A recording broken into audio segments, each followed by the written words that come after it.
Why did HBO quickly cancel the Game of Thrones? Bloodmoon prequel after shooting the pilot episode. The things we do for love, or in the case of TV networks, the shows we cancel for viewership and potential earnings. The tale of HBO's Bloodmoon, the Game of Thrones prequel that was supposed to take us even further into the depths and the distant past of Westeros, is an interesting one. First off, let's remember the context. Game of Thrones didn't just end. It ended with a divisive bang that left a sour taste in many fans' mouths. Some people were upset about character arcs, others were upset about lighting choices in pivotal battle scenes, and others felt like they'd just gotten off a roller coaster that someone had stopped halfway through the final loop. Amidst this tumult of mixed feelings and broken allegiance to the Thrones franchise, HBO was brewing another tale, Bloodmoon. They shot a pilot, a common practice in the industry to tease out what a show could be. But therein lies the crux. A pilot is like a first date, and boy, it better impress because there are other fish in the sea.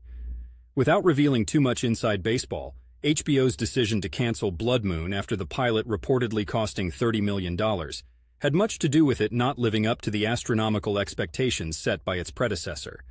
The network had set a high bar, not just in terms of viewership and revenue, but in cultural impact. Remember, this is the show that slung phrases like "winter is coming" and "you know nothing, Jon Snow" into the everyday lexicon. Then there's the business angle. HBO, like any other content-creating behemoth, faces the immense pressure of getting subscribers, and more importantly, keeping them. Bloodmoon didn't strike that fiery chord HBO knew they needed. It's like having a basketball team. You don't pay the big bucks unless you're confident the player will fill the stadium and sell jerseys. Did the canceling of Bloodmoon sting? Sure, for the die-hard fans and the creatives involved.